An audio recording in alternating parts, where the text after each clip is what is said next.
min calminima aha awluɓe ɓe nan ɗo calminima mon bandiraɓe mbin mbaɗanmi ɗum koye morlal jiire koye pular sabu ɗum ko jinmi haalde ko mbawmi ɗum tan haalde koye pular bandiraɓe mi salmini moon goto foof inde mum e yettode mum ko welannoma mawɗo hande e kikiɗaji e ɗo e Djhida Thiaroye Kaw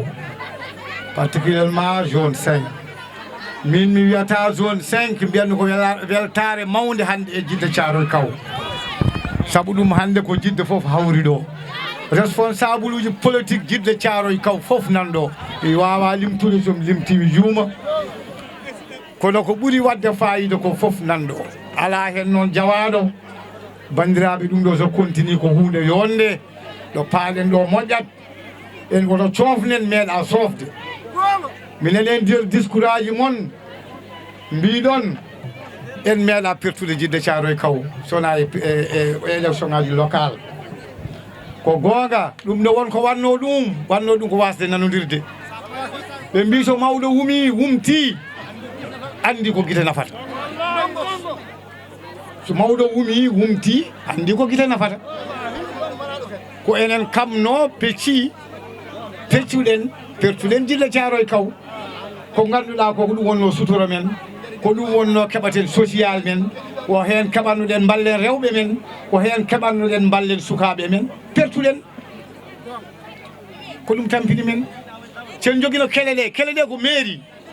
sen joguino ɗum hande en tampata kono noon kala ko jiiɗa e aduna ko hoddiro yama Allah waɗiri oɗo tranche ko vraiment en pertu so gongol ari ndemen enen ko gonen haɓɓere wotere kono ɗum yottaki taw holko woni joni ko yetti ko nde billo mo ganduɗa so falima ko nden yimɓe fof palato en ñaagaki Allah kono so falaki hay goto kala ko neɗɗo joguino yeehi lawol mum en ñaagaki ɗum Allah ɓe mbi so jubbol lamminima sa yi jeere oto yejji nebam ko ɗum lamminma so lamminima sa yi jeere oto yejji nebam lammini men kala e men dariɗo ɗo hande ne wulla ina haala ko sababu ne Macky Sall nde Macky Sall laamaki nde enen goni e parti ji goɗɗi sen kaali hay goto heɗotako hande jetten Macky Sall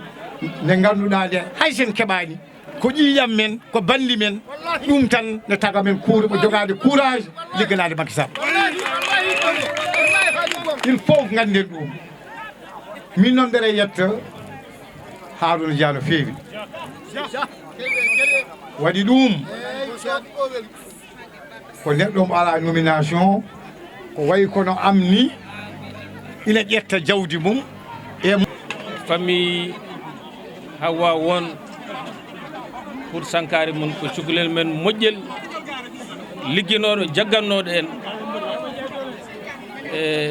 waɗi sankimo on saaha mi alan ɗo hen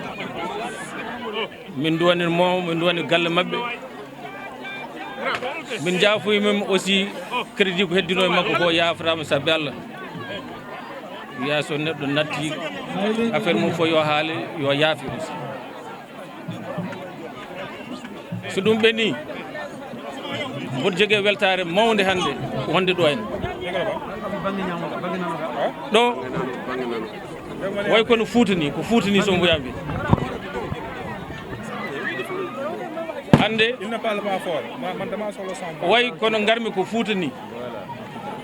siko ɗum ko Fuutankoɓe tawmi ɗo ko Fuutankagal tawmi ɗo mi tawi ɗo aussi bandiraɓe hatanteɓe leñol hatanteɓe gendiyankoɓe mawɓe wonɓe jambareɓe ina mbaɗi liggey cippire doole mum mbaɗi hen ko mbawi hay ko mbawa mbaɗi pour wallude bandu men woni honorable Samba Ndongo mboɗo jarna ɗum mboɗo yetta ɗum mboɗo jarna mboɗo yetta yimɓe men coalition ɓe gonɗen ɓe Benno Bokk Yaakaar mboɗo yetta mboɗo jarna aussi haalɓe ɗo ɓe fof ƴettuɓe ɗo parole mi yiɗa limde noon wotom juumde walla mi ronko yo gas ko paami en ko tan fof nen ɗo en e commune mon o oɗon jogii des cadres très haut niveau hadam arde ɗo en mi yewtide mon e nder hôtel mi faami ko woni ɗo oɗon jogii sukaaɓe mon étudiant ji sippirteɓe jamareɓe ɓe dillinini internet ɗeɗo balɗe e gargolam ɗowgol oɗon jogii rewɓe dariɓe ina cippire ina jogii crédit ina cippire ina gurno famille mumen ina gurno parti o pamon noon so jimmino komi homme d'affaires liggoroɗo kalis no Samba wini mi ƴetti kalisam wona seeɗa ƴettumi waɗe neɗɗo wona cakar wonɗon mi jaɓata aussi fenade waɗe soko mi tini taw mi ɗo henno ko fenade ko mbiɗon ɗo ko mi jaɓi ko mbiɗon ɗo ko so pecce ngari yo mun fof heɓ feccere mum ɗon kam ɓurani en doole ma en cippir haade mi andodire e responsable mon e pecce so ngari kam so yettaki on tan kalne kam hayto ko nder jaam to mbami monde fof jogui téléphone am mi cippira kam ɗum règle ko heddi ko ɓuri tidde ko haala ɗo ko gonga ni addimi ɓe mbi ko ƴewde probléme mon mais addimi so Allah ko wadde feere ha président Macky Sall hefta mandat mum février 2019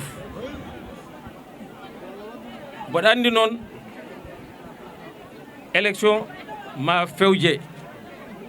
ay mo tan jaaha élection ɗum tagui mi ara mi ƴeewa holko woni ɗo holno mbatten ha keɓon 80% min mi jiiɗa 45% ɗo jimi ɗo 80% ou 90%. ay politique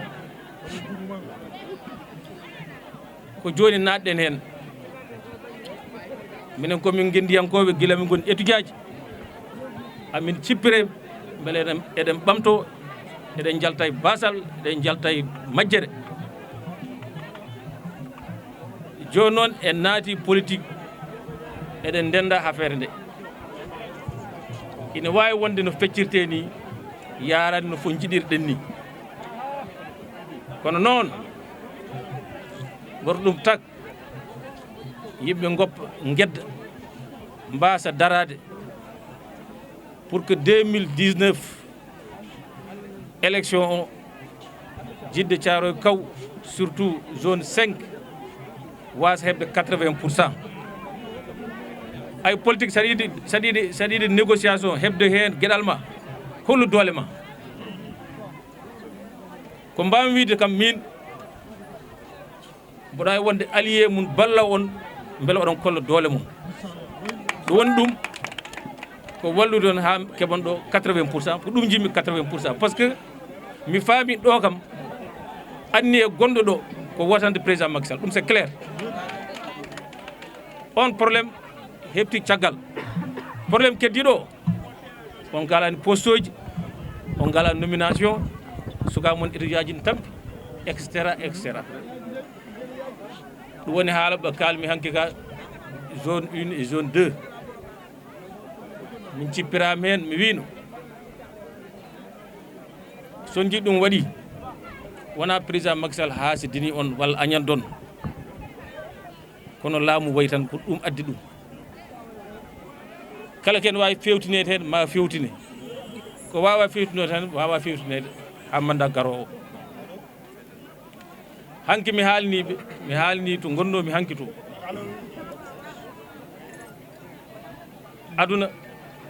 aduna koye changement woni on di no guurɗen hannde ni mawɓe men adan wona no guurdi affaire politique aussi Sénégal koko changeata ko yimɓe ne beela koko changeata koko metta koko changeata ay Burkina leydi gommi to ha feere nomination ɓe tampini laamu ngu ha tampi an de hoore mum société ji ɗi fof natti wadde nomination waɗata appel d'offre international national même ivoirien ngam mbaɗata ni ko international ƴeew neɗɗo compétent ok jogo yimɓe fof ndenda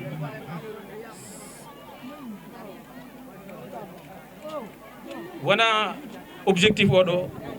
haalde yewtide mon par ce que on bandiraɓe kamɓe pamodirɓe hoko information kam paamon wona mun fof wawi hokkede direction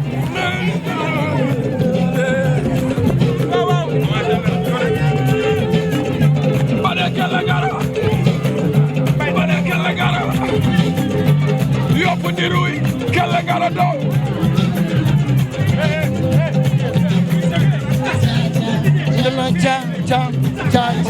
cha lolen ni amam sa bobo bondo Thiaroye am delo Thiaroye della minema delo acha